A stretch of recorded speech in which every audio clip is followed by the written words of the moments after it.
നമസ്കാരം. Mini സ്ക്രീനിലൂടെയും big സ്ക്രീനിലൂടെയും പ്രേക്ഷകർക്ക് സുപരിചിതയായി മാറിയ താരമാണ് സുബി സുരേഷ്. പുരുഷന്മാർ അരങ്ങുവാണിരുന്ന സമയത്താണ് മിമിക്രി രംഗത്തേക്ക് സുബി എത്തുന്നത്. വളരെ പെട്ടെന്ന് തന്നെ നടിക്ക് മിമിക്രി രംഗത്ത് ശോഭിക്കാനായി. പിന്നീട് കോമഡി ഷോകളിലും മറ്റും സജീവമായിരുന്നു. 42-കാരിയായ സുബി കരൾ സംബന്ധമായ അസുഖത്തെ തുടർന്നാണ് ചികിത്സയിലിരിക്കെ അന്തരിച്ചത്.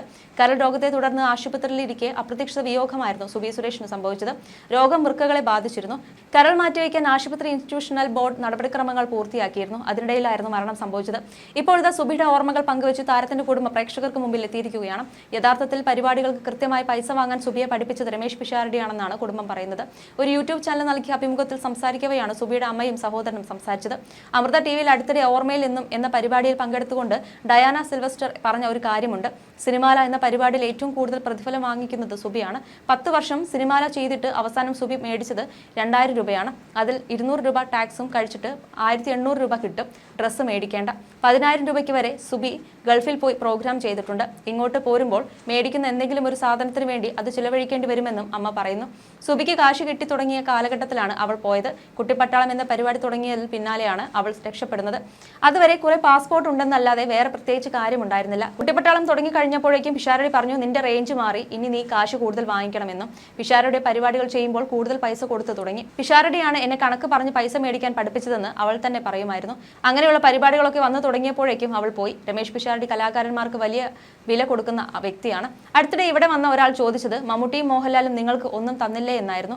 മോഹൻലാലിനെയും മമ്മൂട്ടിയെയും സുബിക്ക് നല്ല രീതിയിൽ അറിയാം. അവർ തമ്മിൽ തമാശകൾ പറയാറുണ്ട്. അത്രയും ബന്ധങ്ങളുണ്ടെങ്കിലും അത് നമ്മൾ മുതലെടുക്കില്ല. സത്യൻ അന്തിക്കാടിൻ്റേത് ഒഴികെ എല്ലാ പ്രമുഖ സംവിധായകരുടെയും പടത്തിൽ അവൾ അഭിനയിച്ചിട്ടുണ്ട്. ഓരോരുത്തരും അഭിനയിക്കാൻ വിളിക്കും. അത് അഭിനയിച്ചു പോരുമല്ലാതെ വീണ്ടും അതിന്റെ പുറകിൽ പോകുന്ന പരിപാടി സുബിക്കില്ലെന്നും സുബിയുടെ അമ്മ പറയുന്നു. സുബിയുടെ മരണത്തിന് ശേഷം അങ്ങനെ ആരും വിളിക്കാറില്ല. പിഷാരടിയും ടിനി ടോമും വിളിക്കും.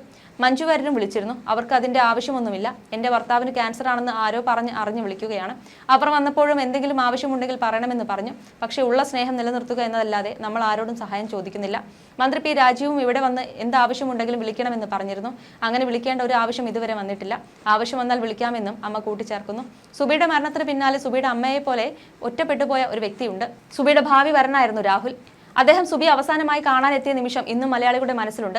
സുബിയുടെ ഓർമ്മ ദിവസത്തിൽ രാഹുൽ പങ്കുവച്ച ചിത്രങ്ങളെല്ലാം തന്നെ വൈറലായിരുന്നു. സുബിയുടെ കൂടെ യാത്ര ചെയ്തപ്പോൾ എടുത്ത ചിത്രങ്ങളും വീഡിയോസും ഒക്കെ കൂട്ടിച്ചേർത്തൊരു വീഡിയോയാണ് രാഹുൽ പോസ്റ്റ് ചെയ്തത്. എന്റെ ജീവിതാഭിലാഷമെല്ലാം പങ്കുവയ്ക്കാനായി എന്ന് തുടങ്ങുന്ന പാട്ടും രാഹുൽ ഇതിനൊപ്പം കൊടുത്തിരിക്കുകയാണ്. മരിക്കുന്നതിന് കുറച്ചു മുമ്പായി ആയിരുന്നു തന്നെ വിവാഹം കഴിക്കാമെന്ന് പറഞ്ഞ് ഒരാൾ പുറകെ കൂടിയിട്ടുണ്ടെന്ന് സുബി സുരേഷ് വ്യക്തമാക്കിയത്. താലി വരെ വാങ്ങിയിട്ട് എന്നെ കെട്ടണമെന്ന് പറഞ്ഞ് രാഹുൽ പുറകെ നടക്കുകയാണെന്നാണ് തമാശ രൂപേണ സുബി പറഞ്ഞത്. തനിക്ക് സുബിയെ ഇഷ്ടമാണെന്ന് രാഹുൽ സമ്മതിച്ചു. അങ്ങനെ സുബിയും രാഹുലും വൈകാതെ വിവാഹിതരാകേക്കുമെന്ന് റിപ്പോർട്ടുകൾ പ്രചരിക്കുന്നതിനിടയിലാണ് അസുഖബാധിതയായി സുബി ആശുപത്രിയിലാവുന്നത്. ഇക്കാര്യം പുറലോകം അറിഞ്ഞത് പോലുമില്ല. നേരത്തെ കരളോഗമുണ്ടായിരുന്ന സുബിക്ക് മഞ്ഞപ്പിത്തം കൂടി ബാധിച്ചതോടെ സ്ഥിതി വളരെ മോശമായിരുന്നു. കലാഭവനിൽ പരിപാടികളൊക്കെ ചെയ്ത് സ്റ്റേജ് പരിപാടികളുമായി തിരക്കിലായിരുന്നു രാഹുൽ. വിവാഹം കഴിക്കണമെന്നൊന്നും ഇല്ലായിരുന്നു. അങ്ങനെ ഒരു ആഗ്രഹം തോന്നിയത് സുബിയെ കണ്ടപ്പോഴാണ്. ഇപ്പോൾ അവൾ ഇല്ല. ഇനി അങ്ങനെ ഒരു ആഗ്രഹവും ഇല്ല. സുബിയുടെ ഓർമ്മകളുമായി കഴിയുകയാണ് രാഹുൽ. സുഹൃത്തുക്കളും വീട്ടുകാരും മാത്രമാണ് ഇപ്പോൾ രാഹുലിനുള്ളത്. ഒപ്പം സുബിയുടെ അമ്മയുടെ കാര്യങ്ങൾ തിരക്കാറുമുണ്ട്. ഞങ്ങളൊരു കാനഡ ട്രിപ്പിൽ വെച്ചാണ് ഇഷ്ടത്തിലാകുന്നത്. സുബി അമ്മയെ വിളിച്ചു പറഞ്ഞു. എന്നാൽ പിന്നെ വൈകിക്കേണ്ടെന്ന് അമ്മ പറഞ്ഞു. സുബി എന്നെ ഇഷ്ടപ്പെടുന്നതിനേക്കാളും കൂടുതലായി അമ്മ എന്നെ ഇഷ്ടപ്പെടുന്നു. മകൾ പോയെങ്കിലും ഒരു മോനെ കിട്ടിയെന്നവർ പറഞ്ഞു. ഞാനും അങ്ങനെ തന്നെയാണ്. അവർ അനുവദിച്ചാൽ ജീവിതകാലം മുഴുവൻ എനിക്ക് നോക്കണമെന്നുണ്ട്. തമാശയ്ക്കപ്പുറം സുബി ആത്മവിശ്വാസമുള്ളയാളായിരുന്നു. സ്വന്തം കുടുംബത്തെ നോക്കിയതിന്റെ ധൈര്യവും ആർജവും എപ്പോഴും മുഖത്തുണ്ടായിരുന്നു. എന്റെ കുടുംബം ഞാൻ നോക്കും, മറ്റാരെയും നോക്കാൻ ഞാൻ അനുവദിക്കില്ലെന്നായിരുന്നു സുബിക്ക്. പ്രൊഫഷണലായ സുബിയും വ്യക്തി ജീവിതത്തിലെ സുബിയും നല്ലതാണ് എന്നും രാഹുൽ നേരത്തെ പറഞ്ഞിരുന്നു. സുബിയുടെ അമ്മയുടെ വലിയ ആഗ്രഹമായിരുന്നു മകളുടെ വിവാഹം. കാനഡയിൽ വെച്ചാണ് ഈ രാഹുൽ എന്നെ കല്യാണം കഴിക്കാൻ പോവുകയാണെന്ന് സുബി പറഞ്ഞത്. അതിനെന്താ, ആയിക്കോട്ടെ, ഒരു കുഴപ്പമില്ലെന്ന് ഞാനും പറഞ്ഞുവെന്നും അമ്മ പറഞ്ഞിരുന്നു. തന്റെ അമ്മയെ വിട്ടു പിരിയാൻ താല്പര്യമില്ലാത്തതിനാലാണ് വിവാഹത്തോട് പലപ്പോഴും താല്പര്യമില്ലാത്തതെന്ന് സുബി നേരത്തെ പറഞ്ഞിരുന്നു. സുബിക്ക് കരൾ രോഗമില്ല. പൊട്ടാസ്യം, സോഡിയം എന്നിവ കുറവായിരുന്നു. ജാർഖണ്ഡിൽ നിന്നും വന്ന ശേഷം പാലക്കാട് ഒരു പരിപാടിക്ക് പോയിരുന്നു.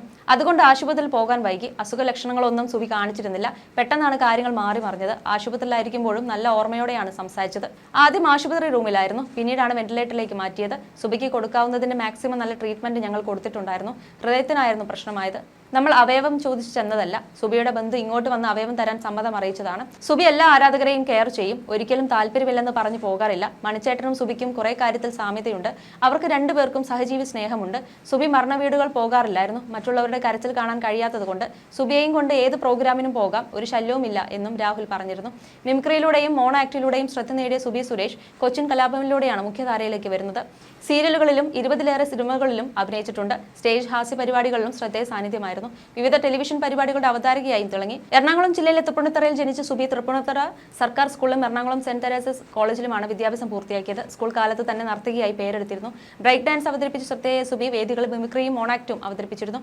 പിന്നാലെ കൊച്ചിൻ കലാഭവനിൽ ചേർന്നു. സിനിമാല എന്ന ഹാസ്യ പരിപാടിയിലൂടെയാണ് ടെലിവിഷനിൽ ശ്രദ്ധിക്കപ്പെട്ടത്.